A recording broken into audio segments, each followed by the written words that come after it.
Confirms deportation of SKN national from the U.S. Trump imposes 10% tariff on Caribbean exports, raising concerns of economic impact.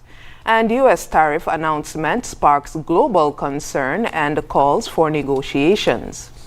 Hello and welcome to the ZIZ Midday Newscast. Today is Thursday, April 3rd, 2025. I'm your presenter, Shanique Harvey. Nationally, one person from St. Kitts and Nevis has been deported from the United States.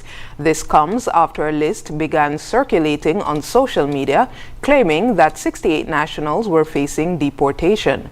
Prime Minister Honorable Dr. Terence Drew confirmed the deportation on Wednesday during his round table with the media.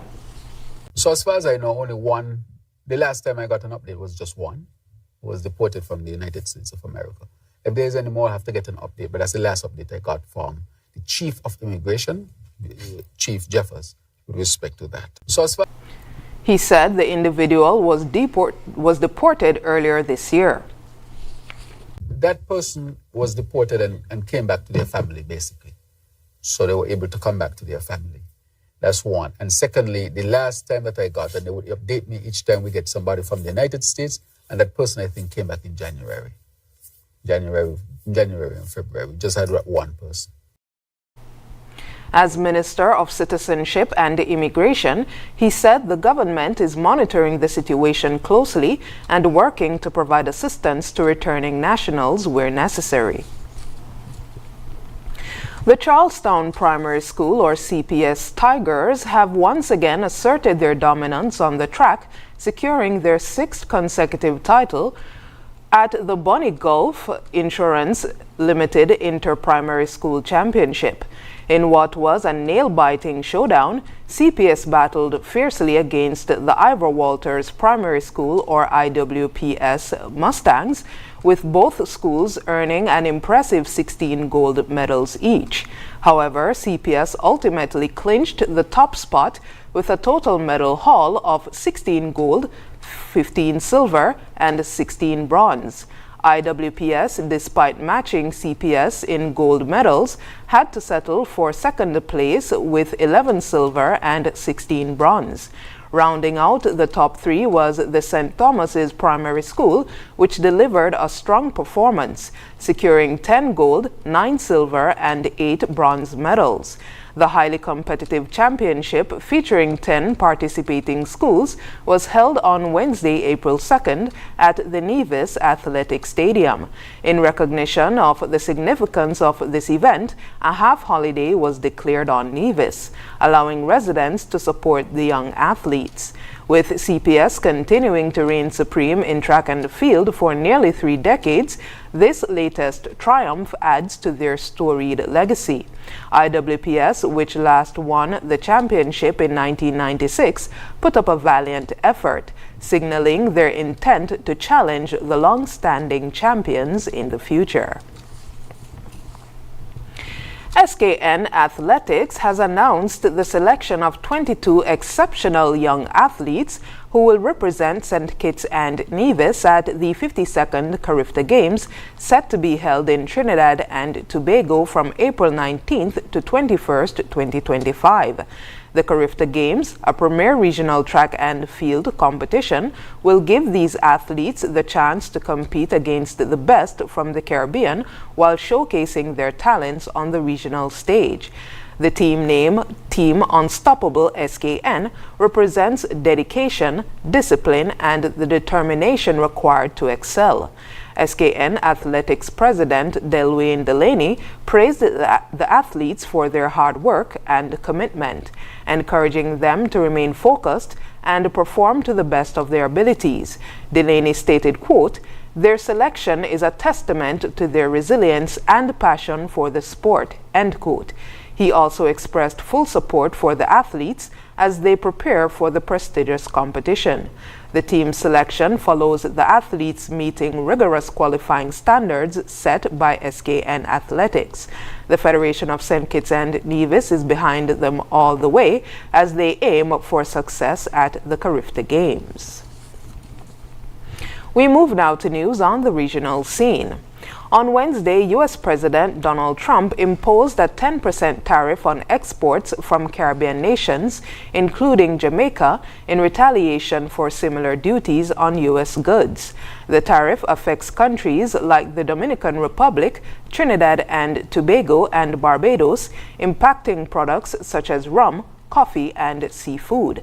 The new tariffs are expected to raise costs for U.S. importers, potentially leading to higher prices for consumers and reduced sales for Caribbean businesses. The White House justified the measures as part of a broader effort to correct trade imbalances, with Trump claiming it would help bring back jobs to America. Critics warn that the tariffs could strain relations with key allies and lead to economic challenges for Caribbean nations reliant on U.S. trade. The tariffs, which take effect immediately, are part of a wider set of trade measures, including a 25% auto tariff. Prime Minister Roosevelt Skerrit has defended the passage of 3 key electoral reform bills on March 19th, aimed at modernizing Dominica's electoral process.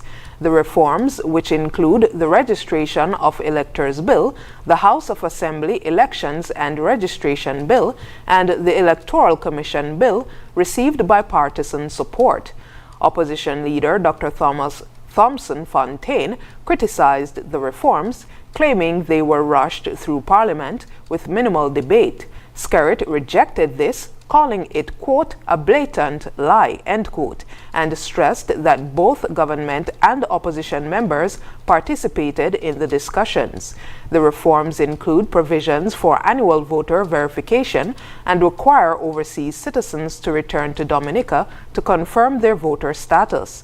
Attorney General Levi Peter praised the reforms as a significant step toward a more transparent electoral system. Skerrit concluded by accusing the opposition of spreading misinformation and reaffirming the government's commitment to strengthening democracy in Dominica. Internationally, President Donald Trump's announcement of new tariffs on imports ranging from 10% to 49% has provoked widespread international concern, with leaders urging negotiations to avoid a full trade war. Trump defended the tariffs as necessary to correct trade imbalances and bring manufacturing jobs back to the U.S. The European Union sharply criticized a 20% tariff on its goods, with European Commission President Ursula von der Leyen warning that it would harm global consumers, especially vulnerable populations. Despite the criticism, the EU has indicated a willingness to negotiate rather than escalate the conflict. In Italy, Parmigiano-Reggiano producers expressed concern that the tariffs would raise U.S. prices without benefiting local producers. President of the consortium, Nicola Bertinelli, said, quote, "This only increases the price for American consumers," end quote. Economists warn the tariffs could slow global economic growth and raise inflation. European countries have limited retaliation to a few politically sensitive goods like bourbon and motorcycles in hopes of encouraging dialogue. The EU is considering targeting U.S. tech giants with new taxes, while British Prime Minister Keir Starmer urged a measured response, emphasizing that trade wars benefit no one. Japan and South Korea are also assessing the impact of the tariffs. Global financial markets were shaken by the announcement, with U.S. stock futures dropping 3% and oil prices falling. Countries like China have vowed to take countermeasures, while some, such as Norfolk Island in Australia, were surprised by the tariffs, despite minimal trade with the U.S. As nations navigate the fallout, diplomatic efforts to resolve the situation are ongoing. Marine Le Pen, leader of France's far-right National Rally, was convicted of embezzling EU Parliament funds, with a French court imposing a 5-year ban on her seeking political office potentially blocking her from the 2027 presidential race. Le Pen and 23 others were found guilty of diverting millions of euros meant for EU political work to serve party interests, including employing staffers for non-EU duties. The case highlights ongoing concerns over a lack of transparency in the EU Parliament.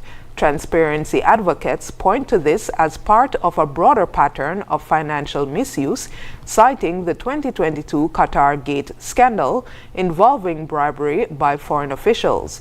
Despite efforts for reform, strict oversight remains limited, with critics arguing the 250 million euros annual assistance fund is vulnerable to abuse. Nick Ayosa of Transparency International emphasized that while the case is notable for its scope, it reflects systemic issues within the EU Parliament. Le Pen plans to appeal, which could impact her 2027 presidential candidacy. And now for the weather. Present weather is fair skies with slight dust haze. Winds are a fresh breeze of 20 miles per hour from the northeast. The temperature for today is 28 degrees Celsius or 83 degrees Fahrenheit. Seas are 2.1 meters to 3.4 meters or 7 to 10 feet, with northeasterly swells of 1.5 meters or 5 feet. A small craft warning and high surf advisory are in effect. The weather forecast for today and tonight predicts partly cloudy skies with a 60% or moderate chance of showers. Sunset today will be at 6:25 p.m. and sunrise for tomorrow will be at 6:03 a.m. And that brings us to the end of the ZIZ Midday Newscast. Join us this evening for these stories and more in detail. Thank you for tuning in. I'm your presenter, Shanique Harvey.